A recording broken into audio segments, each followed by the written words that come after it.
बिस्मिल्लाहिर्रहमानिर्रहीम। पाकिस्तान की सियासत में जो अहम डेवलपमेंट्स हो रही हैं, जिसमें इमरान खान को जो है अदालत से बहुत बड़ा जो है रिलीफ मिला है, उससे लेकर अमेरिका और जो है ना गज़ा में जो सूरत हाल जो चल रही है उसमें अमेरिका जो है ना उसमें अब कूद पड़ा है। और जो सदारती उम्मीदवार है अमेरिकी, उन्होंने उस पर जो है एक बड़ा तगड़ा बयान दिया है, वो भी आपसे शेयर करेंगे। और मज़ीद पाकिस्तान की जो दीगर खबरें वो भी आपसे शेयर करेंगे। लेकिन वीडियो शुरू करने से पहले छोटी सी दरख्वास्त की वीडियो को लाइक और चैनल को सब्सक्राइब करना ना भूलें। तो चलते हैं आज की खबरों की जानिब। इंसदाद दहशतगर्दी की अदालत ने 9 मई के 12 मुकदमात में बानी तहरीक इंसाफ इमरान खान को पुलिस के रिमांड में देने के फैसले के खिलाफ पीटीआई की दरख्वास्त पर लाहौर हाई कोर्ट में समाअत हुई। पंजाब भर के, अब जरा यहाँ से गौर से सुने, पंजाब भर के 12 थानों की पुलिस तमाम रिकॉर्ड लेकर अदालत में पेश हुई। जजेस ने सख्त बरहमी का इजहार करते हुए पूछा कि 1 साल से आप लोग क्या कर रहे थे, जो आज 1 साल बाद आप लोगों ने 12 मुकदमात में बानी तहरीक इंसाफ की गिरफ्तारी डाली। जिसके जवाब में पुलिस के वकील ने कहा कि इमरान खान पेश ही नहीं हो रहे थे। शाबाश है। यानी कहने का मकसद ये है कि पाकिस्तान के जो ना बच्चे को पता है कि ये जो शख्स है यानी बानी जो तहरीक इंसाफ है, ये जेल में पड़ा हुआ है, तो आप जाके तो तफ्तीश कर लेते इससे। तो यानी इनको नहीं पता कि ये किधर है और ये पेश नहीं हो रहे थे। तो ये जब जेल में बंदा जो पड़ा हुआ वो आपके पास कैसे पेश होगा। अच्छा आगे सुनिए। अच्छा, जिसके जवाब में जजेस ने कहा कि वो तो जेल में मौजूद थे, वहाँ तफ्तीश क्यों नहीं की, और अगर वो आपके बकौल पेश नहीं हो रहे थे, मतलब जजेस कानूनी बात कर रहे हैं, आपके बकौल अगर वो पेश नहीं हो रहे थे तो आप इनके मफरूर होने की कार्रवाई आगे बढ़ाते, मगर आप 1 साल तक तो खामोश बैठे रहे। जिस पर सरकारी वकील अदालत को मुतमईन नहीं कर सके और अदालत ने अपना फैसला सुनाते हुए पंजाब की इंसदाद दहशतगर्दी की अदालत के इस फैसले को कलअदम करार दे दिया, जिसमें इमरान खान को 12 मुकदमात में जिस्मानी रिमांड पर पुलिस के हवाले किया गया था। तो कहने का मकसद ये है कि जो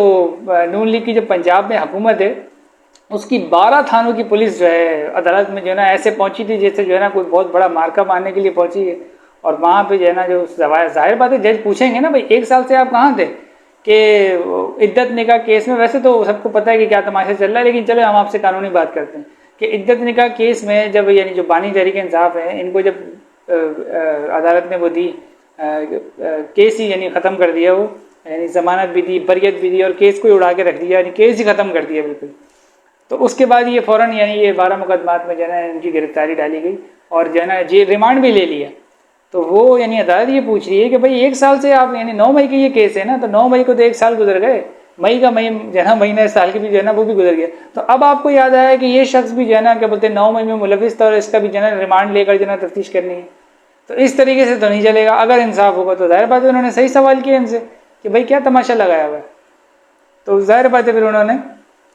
इनकी जो है ना वो, तो उन्होंने जेल की जो रिमांड लिया था इनका 12 मुकदमात में जो रिमांड लिया था उसको फिर अदालत ने कलअदम करार दे दिया।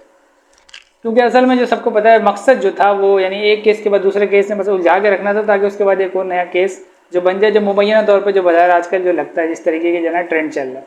अच्छा अगला केस, क्योंकि इनसे बहुत ज़्यादा जो है ना आजकल तहरीक इंसाफ की जो है ना बस, और हुकूमत और तहरीक इंसाफ की खबरें तो ज़्यादा आज इन्हीं की खबरें आपसे जो है ना वो शेयर करेंगे,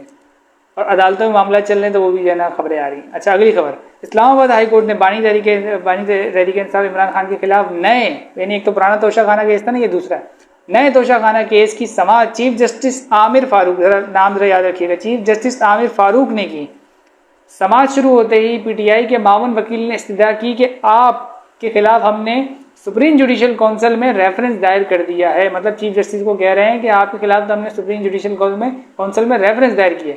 लिहाजा आप हमारे केस से अलग हो जाएं और सुने नहीं। जिसके जवाब में चीफ जस्टिस आमिर फारूक ने केस से अलग होने के बजाय पीटीआई की दरख्वास्त मुस्तरद कर दी और पीटीआई वकील से कहा कि आप सलमान सफदर, यानी जो मेन वकील है, सलमान सफदर से कहें कि इस केस पर आकर दलाइल दें और अगली समाअत 1 हफ्ते के लिए मुलतवी कर दी। यानी इसमें मैं ये बता दूं कि देखें, पहले तो बात यह है कि यानी कि जो इद्दत निकाह केस चल रहा था, जिसमें आपने देखा यानी उस केस के अंदर वहाँ पे मामला ये हुआ था कि पूरे यानी महीनों की समाअत के बाद जो है ना ये केस, जिस दिन फैसला आना था, वहाँ जो खावर मानी का था, जो बुशरा बीबी का जो पुराना शौहर है, उसने कहा कि मैं, यानी पूरा केस चल गया, समाते हुए जिस दिन फैसला सुनाना है उस दिन वो शख्स फरमाता है कि मुझे जज पे एतबार नहीं है, ठीक है, आप ये किसी और को ट्रांसफ़र कर दें। तो जज साहब ने क्या किया, उन्होंने जो है ना चीफ जस्टिस को लिख दिया कि भाई इनको तो मेरे पे कॉन्फिडेंस ही नहीं रहा, तो मैं कैसे फैसला सुना सकता हूँ, आप ये किसी और को ट्रांसफर कर दें। और बड़े भोले तरीके से फिर ये सारा मामला हुआ कि केस किसी और को ट्रांसफर कर दिया, मामला लटक गया। और जिस दौरान ये 12 मुकदमात वाला जो मसला था ये भी जो है ना वो बन गए, इसमें जो है ना रिमांड और जो है गिरफ्तारी डाल दी गई। तो कहने का मकसद है वो भी जज ही थे ना जिन्होंने ये काम किया, यानी एक शख्स, एक मिसाल दे रहा हूँ। खैर उन्होंने तो खावर मानिका ने तो गलत किया था कि जब पूरी समात हो गई, यानी समात की जब शुरुआत होती है ना तो पहले दिन ही जो है ना या कुछ समातों के बाद आप जज पे अदम एतमाद कर सकते हैं। लेकिन ये क्या तरीका हुआ कि जब पूरी समातें हो गई, आपने अपना पूरा रोना गाना मचा लिया, उसके बाद जब फैसला आने वाला तो आप कह रहे हैं मुझे ना मुझे आप पे भरोसा नहीं है। तो उनका तो खैर यानी ये पॉइंट वीक था, लेकिन यहाँ पर जो इनके वकील थे इनका पॉइंट जो है ना बड़ा यानी मजबूत था कि भाई इन्होंने तो शुरू से यानी ये बात कर रहे हैं कि इन्होंने तो रेफरेंस भी दायर किया हुआ किस किस पर, chief justice Islamabad high court जो है आमिर फारूक साहब पे, उन पे इन्होंने सुप्रीम जुडिशल काउंसिल में रेफरेंस दायर किया है। चीफ जस्टिस काजी ईसा फाइज उनके खिलाफ भी जो है ना इन्होंने रेफरेंस दायर किया हुआ है कि वो भी हमारे केस ना सुने सुप्रीम कोर्ट के अंदर। और चीफ इलेक्शन कमिश्नर जो है सिकंदर सुल्तान, उनके खिलाफ भी रेफरेंस दायर किया हुआ है क्योंकि उन्होंने इलेक्शन ठीक नहीं कराया और उनकी यानी बहुत सारी चीज़ें पॉइंट आउट की हैं। तो यहाँ पे सवाल ये पैदा होता है कि एक बंदे को, यानी सुप्रीम कोर्ट में भी बहुत सारे जज हैं, यानी हम एक इखलाकन और असूली बात करें कि सुप्रीम कोर्ट में भी बहुत सारे जज हैं और इस्लामाबाद हाई कोर्ट में भी बहुत सारे जज हैं, तो ये ज़बरदस्ती क्यों, यानी मिसाल के तौर पे एक जज क्यों चाहता है कि अब मैं ही सुनूंगा। भाई ठीक है, को आपको यानी एक पार्टी को या एक फरीक को आप पे एतबार नहीं है तो आप यानी आपका यानी मॉरल ग्राउंड तो यही ना कि आप बोले ठीक है आपको मुझ पर एतबार नहीं है तो मेरे पास तो और भी यानी बेहतरीन जज हैं, ठीक है जज तो जज है ना, उसने तो इंसाफ पे फैसला देना है। यानी ऐसा तो नहीं है ना कि सिर्फ आप ही जज हैं और आपने इंसाफ पे फैसला देना है, बाकी भी देंगे। तो मॉरल ग्राउंड यही है कि आप कहें कि भाई ठीक है कोई दूसरे जज पे उसके आगे आपका केस लगा देते हैं, वो सुन लेगा, इसमें कौन सी बड़ी बात है। लेकिन यहाँ पे और जो यानी काजी फाइज साहब पे भी यही एतराज़ होता है कि यहाँ पर और वहाँ पे यही मसला चल रहा है कि मुबैना तौर पे ऐसा लगता है कि वो वजीद हैं कि नहीं हमने ही सुनना है, और फिर सुनने के बाद जो फैसले आते हैं वो फिर पीटीआई फिर उस पर जो है ना वो करती है, एहतजाज करती है कि भाई ये दोनों जज जो है हमारे खिलाफ ही जो है ना फैसले देते हैं, ये उनका मौक़िफ़ है। बहरहाल मॉरल ग्राउंड यही था कि जो है ना उनको ये नहीं सुनना चाहिए था, और इतने सारे इस्लामाबाद हाई कोर्ट हो, लाहौर हाई कोर्ट हो, कोई भी हो, उसमें बहुत सारे और भी जज थे, वहाँ पे कर दें, आसान सी बात है। खैर अगली खबर,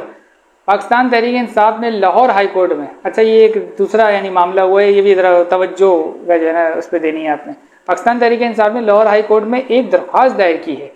जिसमें तहरीक इंसाफ ने इस्तदा की है कि हमें खदशा है कि सिविल अदालतों में इमरान खान की रिहाई और ज़मानत के बाद इमरान खान को मिलिट्री कस्टडी में देने की कोशिश की जा सकती है, लिहाजा अदालत हुकूमत को ये हुक्म दे कि वो इमरान खान की कस्टडी मिलिट्री को देने से बाज रहे और बानी तहरीक इंसाफ के तमाम केसेस सिविल अदालतों में ही चलाए जाएं और इनको सिविल इदारों की कस्टडी में ही रखा जाए।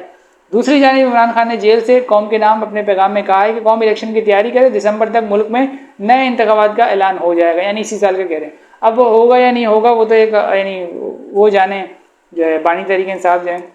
इमरान खान साहब वो जाने, लेकिन ये जो तहरीक इंसाफ ने एक सिद्धा की है ना, इसका देखें जो हमें जो समझ आता है इसका पैटर्न जो है ना उनको ऐसा लग रहा है कि सिविल अदालतों में तो जो है ना ये हुकूमत ने अजीबो गरीब केस बनाए हुए वो तो टिक नहीं पाते। अभी आगे मैं एक और अजीबो गरीब इनका केस जो है ना आप लोगों से शेयर करूंगा कि किस तरीके का जो है ना इन्होंने जो दफ्तर सील किया है इस्लामाबाद का, वो भी आपसे शेयर करेंगे, तो वो भी बड़े सुनने और दिलचस्प जो है ना इसमें बड़े यानी दिलचस्प उसके अंदर हकाइक हैं, तो वो भी आप सुनिएगा कि किस तरीके से जो है ना कि भौंडे किस्म के जो है ना अजीबो गरीब किस्म की हरकत की जा रही हैं और मजाक बना के रख दिया कानून का, कि यानी एक आसान जबान में कहूँ कि ये लोग तहरीक इंसाफ को हीरो बनाए जा रहे हैं अपनी उल्टी सीधी हरकतों की वजह से। तो यानी इन्होंने ये जो मिलिट्री कोर्ट का जो इन्होंने कहा ना कि वहाँ पे जो है ना इनको मिलिट्री कस्टडी में ना दे दी जाए, तो इसलिए इन्होंने ये कहा है कि कहीं ऐसा ना हो कि भाई यहाँ से तो जमानतें मिल रही हैं और हुकूमत नाकाम हो रही है, तो कहीं हुकूमत ये यानी उनकी यानी ये सोच है हुकूमत ये पता ना खेल दे कि फिर आगे जाके इनको मिलिट्री कस्टडी में जो है ना दे दिया जाए, और आपको पता है फिर वहाँ तो जज फिर मिलिट्री का होता है, सिविल नहीं होता। तो ये खदशे के बुनियाद पर उन्होंने ये दरख्वास्त दायर की है, देखते हैं इस पर क्या फैसला आता है। अच्छा, जमात इस्लामी के सरबरा हाफिज नईमुर रहमान ने 26 जुलाई बरोज आज की बात हो रही है 26 जुलाई बरोज जुमे को इस्लामाबाद में एहतजाजी कॉल दी, जिसकी मेरे जवाब में हुकूमत ने इस्लामाबाद में कंटेनर लगा के सारे रास्ते ब्लॉक करना शुरू कर दिए और वहाँ पे भी 144 जो है ना लगा दी। अच्छा, दूसरी जानिब बानी तहरीक इंसाफ की हिदायत पर पीटीआई ने 26 जुलाई बरोज जुम्मा पंजाब समेत पूरे मुल्क में पुरअमन एहतजाजी कॉल दी थी। महंगाई वगैरह सबके वो दोनों की एक किस्म कॉमन ही थी एहतजाज के जो एजेंडा था। तो बानी तहरीक इंसाफ ने कॉल दी थी, जिस पर पंजाब हुकूमत ने जुम्मे से इतवार तक पूरे पंजाब में ही दफ़ा 144 नाफिज कर दी है ताकि एहतजाज को रोका जा सके। और इत्तेफाक की बात यह है कि छापे पड़ना शुरू रात से ही जना पढ़ना शुरू हो गए थे, और छापे किस पे, जमात के कारकुनों पर भी और तहरीक इंसाफ के जो मुकामी अहदेदार वगैरह कारकुनान हैं इन पे छापे पड़ रहे हैं। तभी तक ये जना अभी तक ये सूरत हाल है। अभी हो सकता है जब तक आप ये वीडियो देखें तो सूरत हाल मुख्तलिफ हो जाए, क्योंकि नमाज के बाद जो है ना जुम्मे की उन्होंने एहतजाज का जो है ना कहा था कि फिर शुरू होगा। आप देखते हैं क्या क्लैश होता है, क्या होता है क्या नहीं होता है। और इसमें डेवलपमेंट ये भी हुई है कि ये जो तहरीक इंसाफ वाले हैं ये अदालत भी गए और उन्होंने कहा भाई हमें जो है ना एहतजाज करने नहीं दे रहे, और इस तरीके का मामला अदालत ने जो है ना इनको 2 घंटे का टाइम दिया डीसी को और इनको कि आपस में मुज़ाकरात करके इस चीज़ का कोई हल निकालें, देखें उस पर क्या फैसला आएगा। तो वो शायद जब आए तो उस वक्त आप उसको देख लीजिएगा। अभी तो फिलहाल अभी तक की तो यही जो है ना अपडेट्स जो है पर चल रही हैं। हाँ, बहरहाल मैं ये ज़रूर कहूँगा कि जो तहरीक इंसाफ वाले हैं इनको एक क्रेडिट तो दिया जाएगा इस मामले पे कि नून लीग जो है ये जब भी तहरीक इंसाफ की हुकूमत में एहतजाज करने आते थे नून लीग वाले, इन्होंने कभी इनका रास्ता नहीं रोका। मतलब यानी ये कहा जाएगा कि अपोजिशन के मामले में, इस मामले में मतलब गिरफ्तारियाँ उस दौर में भी हुई, यानी नैब और दीगर चीज़ों कानून बचे, लेकिन एहतजाज करने से जो है ना ये जो उस वक्त की जो गवर्नमेंट थी बानी जो है तहरीक इंसाफ जो है इमरान खान की, उन्होंने इनको रोका नहीं किसी को भी एहतजाज करने से। और जहाँ जाते थे, यहाँ तक कि इस्लामाबाद में महंगाई मकाओ मार्च लेकर आए तो उन्होंने उस पर भी इन्होंने कहीं किसी को, मौलाना फजलुर रहमान साहब इतने बड़ा जो है ना धरना लेकर आए, बैठे भी तो और जो है ना लोग आते रहे, किसी पे भी इन्होंने जो है ना इन लोगों ने नहीं रोका। लेकिन नून लीग जो है ना एक किस्म की कम ज़र्फ किस्म की जमात है कि जाहिर बात है कि इनको तो फार्म 47 पे जो है ना इनका मामला उस पर आए हुए हैं, तो इनको पता है अवामी हिमायत जो है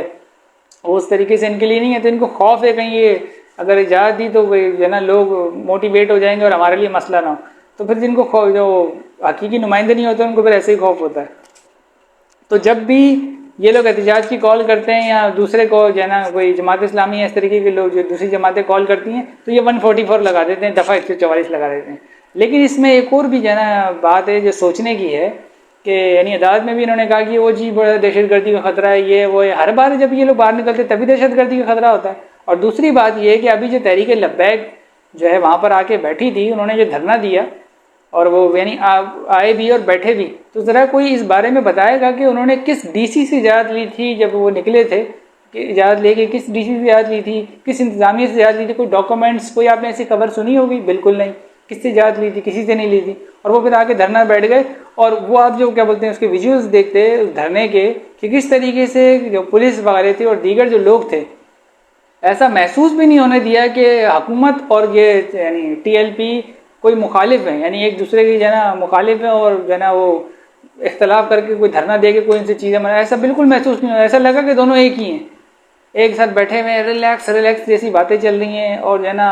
अच्छी अच्छी पोज बना के जो है ना पुलिस वालों के साथ तस्वीरें शेयर की जा रही हैं। तो ये जो है ना मुझे तो कुछ समझ नहीं आ रहा कि ये मामला क्या था कि एक जमात को आप इजाज़त दे रहे हैं कि आइए धरना दीजिए, बैठिए, खाइए पिए फिर चले जाइए, और दूसरी जमातों को आप कह रहे हैं नहीं आप नहीं आ सकते। भले वो जमात इस्लामी फ़लस्तीन पे भी जो है ना एहतजाज करने निकली थी, तब भी उनको जो है ना उनकी रास्ता उसका जो है ना रास्ता रोका गया था जमात इस्लामी का। तो ये तो यानी एक सोच तलब बात है कि ये क्या हो रहा है कि नून लीग के लिए तहरीक लब्बैक फेवरेट है। ये सिर्फ सवाल कर रहा हूँ, मुझे नहीं मालूम क्या तहरीक लब्बैक नून लीग के लिए जो है ना इस वक्त क्या सियासत में खेल रही है, वल्लाह आलम। लेकिन ये सोचने की बात है, इस पर जो है ना ज़रूर एक तरफ जो है आप जो है ना अलग से बैठ के जो है तसल्ली से सोचिएगा। अच्छा, अगली खबर जो है वो है अमेरिका से। अमेरिकी सीक्रेट सर्विस की डायरेक्टर, सीक्रेट सर्विस समझ जाएं, थोड़ी एजेंसी जो हमारे पास भी है, अमेरिकी सीक्रेट सर्विस के डायरेक्टर कैम्बरली चेटल ने इस्तीफ़ा दे दिया है।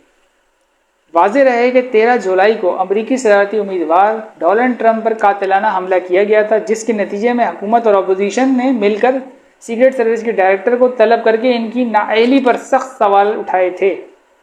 याद रखें क्या कह रहे हैं, नाअहली पर सख्त सवाल उठाए थे, जिसके जवाब में अमेरिकी सीक्रेट सर्विस की डायरेक्टर ने ट्रंप पर हमले में अपनी यानी ट्रंप पर हमला नहीं रोक सकी, अपनी नाकामी का एतराफ़ करते हुए अपने ओहदे से इस्तीफ़ा दे दिया। अब देखें यानी ये बहुत यानी एक बड़ी एजेंसी की जो ना सरबराह थी, उन्होंने इस्तीफ़ा दे दिया कि भाई सदारती उम्मीदवार यानी, और कहा जाता है कि वो अगले सदर बनने वाले हैं डोनाल्ड ट्रंप, यानी उनकी ग्राफ बहुत अच्छा जा रहा है पॉपुलैरिटी का। तो इतना बड़ा हमला हुआ और ये नहीं रोक पाई, और जिस तरीके से जो फुटेज जो आई थी कि वो किस तरीके से जो है ना वो एक बंदा गन लेकर काफ़ी देर तक बैठा रहा, फिर उसने प्लान किया। वो तो किस्मत अच्छी थी डोनाल्ड ट्रंप की, हल्का सा जो है ना उनका जो है ना क्या बोलते हैं सर थोड़ा सा उन्होंने मूव किया था, बच गए थे, वरना बिल्कुल निशाना उनके सर का ही था और बिल्कुल गोली लग जाती। लेकिन बस उनकी जान बचा, उनकी मौत नहीं लिखी हुई थी तो बच गए। बहरहाल ये इनकी नाइली ज़रूर थी सिक्योरिटी एजेंसीज की। तो इस पर ये कहेंगे कि भाई देखें, यानी अमेरिका के बारे में जो मामला आ रहा है कि देखें वहाँ पर उन्होंने इस्तीफ़ा दे दिया अपनी नाइली पर। और ज़रा पाकिस्तान के हाल देखें, अभी सियासी यानी मामला में थोड़ी सी मैं ध्यान कराऊँ कि यहाँ पे क्या क्या नहीं होता रहा। मोहतरमा बेनज़ीर भुट्टो, लियाकत अली ख़ान कत्ल हुए, यही बिल्कुल इस तरीके का मामला। क्या हुआ? कुछ नहीं हुआ। फिर यानी ये भी नाकामी है ना सिक्योरिटी की एजेंसीज की कि आप लोग क्या कर रहे हैं, ठीक है। उसके बाद मोहतरमा बेनज़ीर भुट्टो, उन पर हमला हुआ, उन पर गोली, यानी पहले उन पर खुदकुश हमला हुआ, फिर भी कुछ नहीं हुआ, मतलब और यानी सिक्योरिटी सेक्टर, उनके बाद दोबारा उनके ऊपर जो है ना खुदकुश हमला भी और उन पर फायरिंग भी की जिसमें वो जो है ना शहीद हो गई। तो ये हुआ, लेकिन क्या हुआ पाकिस्तान में? कुछ नहीं हुआ। ना किसी ने इस्तीफ़ा दिया, बल्कि जवाब पेश कर रहे थे इसकी गलती थी, उसकी गलती थी, ये थी, किसी ने कोई इस्तीफ़ा नहीं दिया। तीसरी जो है ना मिसाल, जो साबिक वज़ीर आज़म थे यानी इमरान खान साहब, इनको जब वज़ीराबाद में इन पर हमला हुआ, इन पर फायरिंग हुई और इनको गोलियां भी लगी, उसका क्या हुआ? उनकी तो FIR नहीं कट रही थी और इन्होंने भी यानी इल्ज़ाम कुछ ऐसे ही लगाए थे यानी। तो लेकिन किसी से वो यानी सीक्रेट सर्विस जो है हमारी, उनसे बुलाकर किसी से या किसी पुलिस के इदारे से या किसी की खिंचाई नहीं की गई कि भाई ये कैसे हो गया। इतने बड़े यानी रहनुमा पे, यानी पाकिस्तान के अंदर बड़े बड़े सियासतदान हैं, उन पर इस तरीके के हमले। और आलमी सतह पर भी कितनी बदनामी वाली बात है कि तब में जना सियासी लीडर, जो बड़े कद के जो लीडर है, उनकी यानी सिक्योरिटी नहीं दे पाते और कहते हैं कि जना इन्वेस्टमेंट करते बैरून मुल्क से जना कोई आकर, तो वो कैसे करे जब आप इतने बड़े लोगों को सिक्योरिटी नहीं दे पा रहे। तो एक आम आदमी की क्या जना फिर हैसियत है। तो यानी इस तरीके के मामला अजीब व गरीब है पाकिस्तान में, इनको भी ध्यान देना चाहिए। तो ये थी एक इस मामले में थोड़ी सी मेरी राय कि पाकिस्तान के अंदर जो हमारी यानी जो भी है पुलिस है, सिक्योरिटी एजेंसी जितने भी है, वो भी अपने आप को थोड़ा तगड़ा करें। ये क्या यानी हमारा तो किस्म का ट्रेंड बना हुआ है कि बड़े लोगों पे हमला हो जाता है तो कोई जवाब दें या कोई सवाल, तो ये कोई अच्छी अलामत नहीं है। ऐसे मुल्क तरक्की नहीं करेगा और ना कोई इन्वेस्टमेंट आएगी। अच्छा, इलेक्शन कमीशन की तरफ से जनाब ये खबर आ गई। इलेक्शन कमीशन ने तहरीक इंसाफ के 39 आज़ाद उम्मीदवार को, जिन्होंने, नोट कीजिएगा क्या बोल रहा हूँ, जिन्होंने इलेक्शन से पहले अपनी वाबस्तगी PTI के साथ जाहिर की थी, उन MNAs को PTI के MNAs डिक्लेयर करने का नोटिफिकेशन जारी कर दिया है। अभी तहरीक इंसाफ वाले खुश ना हो, ज़रा खबर आगे भी सुनने के क्या मामला किया है, चाल कहाँ डाली है और बारीक वारदात कहाँ डाली है वो भी सुने। यानी जिन्होंने 39 जो थे, जिन्होंने MNAs ने एक हलफनामा दिया था, फिर बाद में सुन्नी इत्तेहाद कौन सा वंसल का जिनका खेल चलता रहा, लेकिन पहले उन्होंने एक हलफनामा दिया था कि हम तहरीक इंसाफ के, सिर्फ उनको इन्होंने डिक्लेयर किया कि हाँ ये तहरीक इंसाफ है। तो यानी 39 जो MNAs है, ये तो समझे कौमी असम्बली में आ गए तहरीक इंसाफ के। अब बचते 41 MNA जिनको 15 दिन का टाइम दिया था कोर्ट ने कि आप जो है शमूलियत इख्तियार कर लें। अब उस पर जो है ना ये क्या कहानी कर रहा है इलेक्शन कमीशन, अब जरा वो भी सुने। और बाकी 41 आज़ाद उम्मीदवार जिन्होंने इलेक्शन से पहले PTI से वाबस्तगी जाहिर नहीं की थी, इनके मामले पर सुप्रीम कोर्ट से रुजू कर लिया। इलेक्शन का अगर इसकी यानी वो बात सुने इलेक्शन कमीशन क्या कह रहा है, इसका जवाब भी मैं जना आपको बताता हूँ। इलेक्शन कमीशन ने अपनी दरख्वास्त में कहा है कि 41 आज़ाद उम्मीदवारों ने अपने बयान हल्फी में PTI से वाबस्तगी के इलेक्शन कमीशन में जमा करवा दिए। यानी अपने हलफनामे जैसे कोर्ट ने कहा कि भाई आप जमा करवा दें, वो तो उन्होंने जमा करवा दिए। मगर अब यहाँ से कहानी शुरू होती है, मगर इन 41 आज़ाद उम्मीदवारों की तस्दीक किससे करवाई जाए, क्योंकि अगला प्रोसेस ये था ना कि भाई जब आप जमा करवा देंगे तो फिर कोर्ट का ऑर्डर था कि फिर जो पार्टी है मतलब तहरीक इंसाफ, उससे इसकी तस्दीक करवाई जाए कि हाँ ये आपके जो है ना MNAs है, वो जब तस्दीक कर दें तो फिर इनका भी नोटिफिकेशन जारी कर दी जाए। तो अब इलेक्शन कमीशन बोल रहा है कि इनकी तस्दीक हम किससे करवाएं, क्योंकि इलेक्शन कमीशन के रिकॉर्ड में तहरीक इंसाफ की कोई तंजीम मौजूद ही नहीं है। यानी ये नहीं कह रहा कि तहरीक इंसाफ तंजीम ही नहीं, उनका कह रहे हैं कि जिनका तंजीमी ढांचा स्ट्रक्चर है वो मौजूद ही नहीं है, वो इंट्रा पार्टी वाला जो ना का ड्रामा मौजूद ही नहीं है। तो पार्टी को कौन सी अथॉरिटी इन 41 उम्मीदवारों की तस्दीक करेगी? यानी अब ये सवाल कर रहे हैं कि भाई इनका तो इलेक्शन ही ठीक नहीं हुआ, हमने तो एक्सेप्ट ही नहीं किया, तो इनका कोई चेयरमैन नहीं, कोई जनरल सेक्रेटरी नहीं, कोई वाइस चेयरमैन ही नहीं है, तो कौन है जिसको हम ये बोलें? यानी इलेक्शन कमीशन कह रहा है वो कौन है जिसको हम ये बोलें कि भाई आप, यानी पार्टी का कोई स्ट्रक्चर नहीं है, कौन सा जिम्मेदार है जिससे हम ये कहें कि भाई आप आके जो है इनकी तस्दीक करें कि ये आपके उम्मीदवार है या नहीं है, क्योंकि पार्टी का कोई स्ट्रक्चर नहीं, हम किसको मुखातिब करें? ये जो है ना सुप्रीम कोर्ट से पूछ रहा है। गेम अच्छा डाला गया है, लेकिन जो मैं आपको इसका जो है ना, वैसे तो सुप्रीम कोर्ट इस पर अपना जवाब दे देगी, लेकिन मेरी राय क्या है इसमें मैं आपको बता देता हूँ। मेरी राय ये है कि इससे जो पहली खबर जो मैंने आपको पढ़ के सुनाई थी कि 39 जो उम्मीदवार हैं जिन्होंने पीटीआई से जो है ना वो वाबस्तगी जाहिर की थी, उनको इन्होंने डिक्लेयर कर दिया कि हाँ ये पीटीआई के हैं, उनका नोटिफिकेशन भी निकाल दिया। ठीक है, तो अब इनसे इलेक्शन कमीशन से मेरे मुताबिक ये मेरी ज़ाती राय कि जजेज ये सवाल पूछ सकते हैं कि आपने इन जो रहेंगे 39 उम्मीदवारों को जिनको पार्टी का जो है ना डिक्लेयर करा दिया कि हाँ ये तहरीक इंसाफ के, ये कैसे दिया?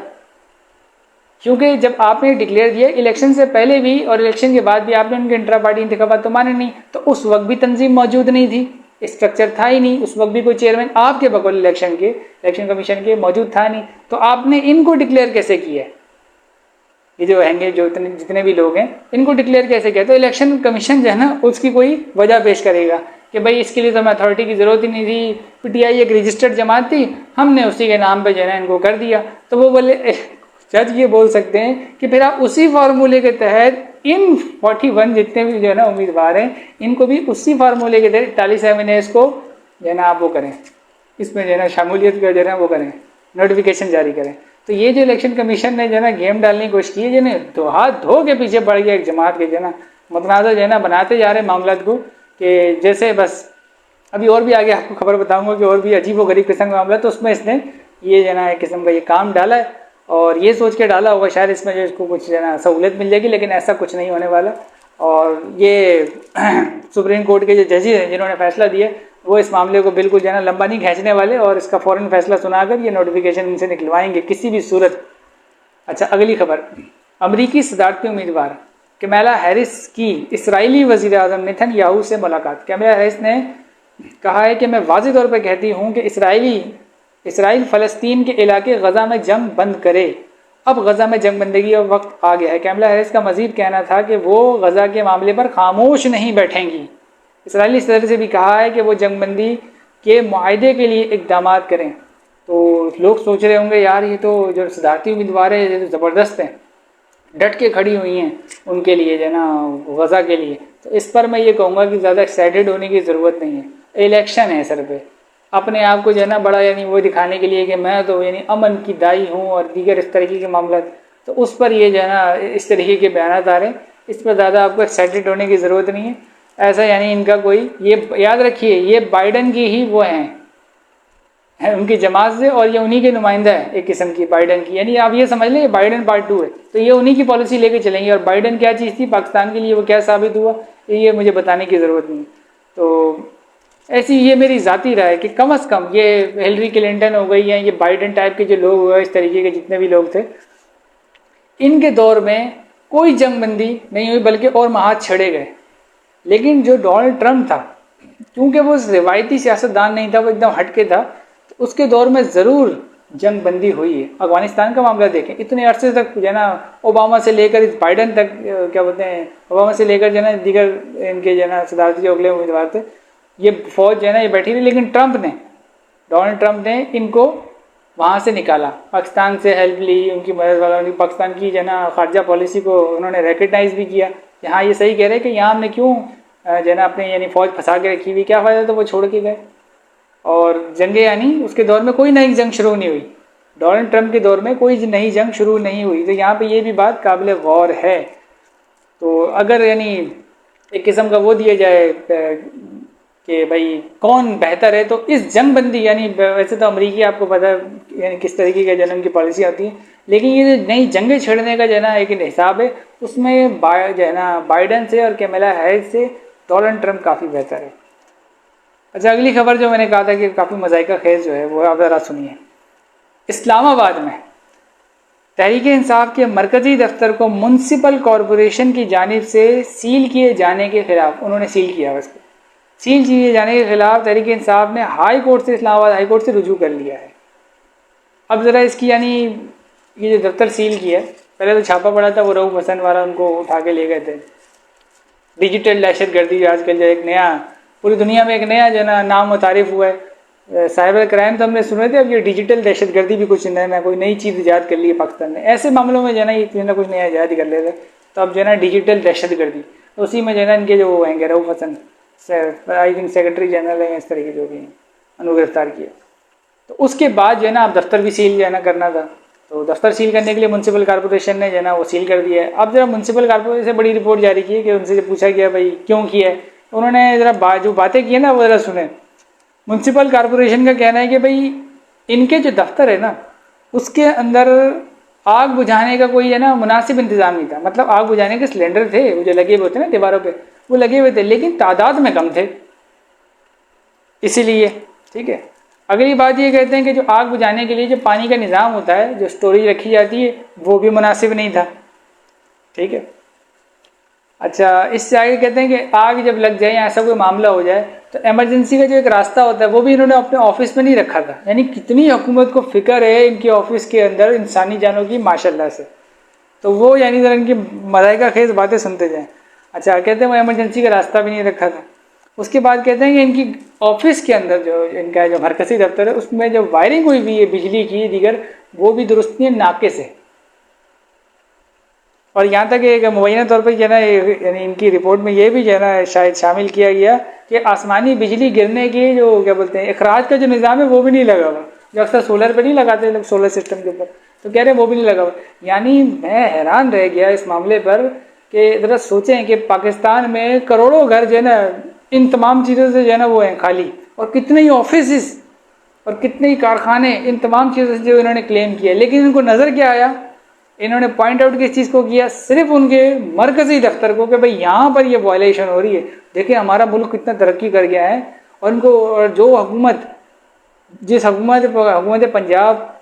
जो है ना इनको 144 लगा के बाहर नहीं निकलने देती इनको एहतजाज करने के लिए, जिनकी यानी इनकी जमात की जो ख्वातीन है वो जेलों में पड़ रही हैं और एक केस से निकलती है उन पर दूसरा केस डाल दिया जाता है, और गर्मी के अंदर जो है ना उनको क्या बोलते हैं गाड़ियों में जो भी शदीद गर्मी पड़ी थी उसमें लंबे लंबे सफ़र जो है ना उसमें करवा के कभी इससे अदालत कभी उस शहर, यानी एक शहर से जमाना दूसरे शहर, जो सनम जावेद वाला जो मसला हुआ, इतना कुछ जो है ना इनके साथ जो है ना किया जाता है। उस हुकूमत को कितनी फ़िक्र है इनकी, जिस हुकूमत का भी जैसे मैंने बताया कि 12 थानों की पुलिस पहुंची थी मुकदमा डाल के जो है बानी तरीके इंसाफ को जो है ना वो करने के लिए, रिमांड के जो है ना दिफा करने के लिए 12 थाने की पुलिस ने जनरल का रिमांड छोटी इंसदाद दहशतगर्दी की इजाज़त से ले भी लिया था। तो इतना सब कुछ जो जिस जमात के साथ कर रहे उस जमात के ऑफिस में जो है ना जो उनका मरकजी ऑफिस है उनमें इसको ये जो है ना हुकूमत को ये इतनी फिक्र हुई हुई है कि देखें यहाँ पे जो है ना बेचारे तहरीक इंसाफ के जो है ना जो वर्कर आते हैं, जो सीनियर क़यादत बैठती है, अगर आग लग गई तो वो जो है ना उनको जो है ना कोई नुकसान पहुँच जाएगा, इंसानी जानों का जो है ना वो हो जाएगा, नुकसान हो जाएगा। तो इसलिए मैंने कहा था ये मज़ाहिका खेज़ वाली जो है ना इनके काम है, इनकी हरकतें, कि एक तरफ क्या और दूसरी तरफ यानी इसलिए साफ सीधी सी बात है, इनको बहाने चाहिए और ये जो है ना उन बहानों का इस्तेमाल करके कानून की जो नाक होती है वो कहते हैं कि मोम की नाक होती है, और ये उसको अपने हिसाब से जो है ना कभी किधर मोड़ के कभी किधर मोड़ के जो है ना उसको इस्तेमाल करके जो है ना तहरीक इंसाफ को मुबैना तौर पर जो है ना निशाना बना रही है नून लीग की हुकूमत। बहरहाल देखते हैं जब वो अगर कल को कभी ऐसा हुआ, मैं तो सिर्फ इतना ही कहूँगा कि ये हरकतें जो है ना दुरुस्त नहीं है। और इस मामले में मैं ये कहूँगा कि जैसे मैंने पहले बताया कि जब उनकी हुकूमत थी तो वो इन सब चीज़ों को अवॉइड करते थे, उन्होंने ऐसी कोई हरकत नहीं की। और जिस क्या बोलते हैं इंतकामी सियासत में जिस पस्ती तक नून लीग आज पहुँच गई है, मुझे नहीं लगता कि जो है ना अब इन यानी आवाम जो है वो ज़ाहिर बात है वो भी देख रही है कि ये कितना नीचे जा रहे हैं। इद्दत ने का केस के मामले से लेकर, और ये देखें अभी जो मैंने आपको ये पढ़ा, ये यानी ऐसी अजीबो गरीब, यहाँ मैं एक रिपोर्ट देख रहा था कि जो इनके MNAs हैं, जो तहरीक इंसाफ के MNAs जो MPs हैं, उनके ऊपर अजीबो गरीब किस्म के केस भी हैं। किसी के ऊपर भैंस चोरी का, किसी के ऊपर साइकिल चोरी का, किसी के ऊपर कार चोरी का, किसी के ऊपर जो है ना पुलिस की वो जो लाठियाँ नहीं होती है वो चोरी का, ऐसे अजीबो गरीब केसेस जो है ना उनके ऊपर चल रहे हैं। तो यानी इसको इंतकामी सियासत नहीं कहेंगे तो फिर क्या कहेंगे? और फिर आप ये कैसे उम्मीद रख सकते हैं कि कल को मिसाल के तौर पे अगर वही लोग हुकूमत में आ गए तो वो आपके साथ ये हरकत ना करें, फिर आपको बुरा लगेगा, आप शोर मचाएंगे, आप जमहूरियत करेंगे, आप आइन और कानून की बात करेंगे, जो अक्सर हमारे चीफ जस्टिस साहब जो करते जो है ना कहते हैं कि हमने तो आइन को देखना है। तो आप चीफ जस्टिस साहब के जो है ना अल्फाज सुना करें कि वो कहते हैं मुझे तो सिर्फ आइन को देखना है, इस तरीके से जो है ना वो कहते हैं, तो फिर आपको वो आइन और कानून याद आ जाएगा। तो मशवरा यही है हुकूमत को कि ऐसे इकदाम ना करें कि कल को ना आपको मुंह छुपाने का मौका मिले और ना आपके लिए कोई खड़ा हो, मीडिया से लेके कोई भी। क्योंकि आप यानी जब भी कोई ऐसी बात बोलेंगे कि हमारे साथ ये जुल्म हुआ या वो जुल्म हुआ, तो मीडिया से लेकर हर कोई बोलेगा कि आपने जो अंधी मचाई अपने दौर के अंदर, और आपने जो है ना एक किस्म का जो पस्ती तक गए इंतकामी सियासत में, आपका फिर बोलने का हक नहीं बचता। बहरहाल ये थी आज की खबरें, मिलते हैं अगली नेक्स्ट वीडियो में, तब तक के लिए अल्लाह हाफ़िज़। पाकिस्तान जिंदाबाद।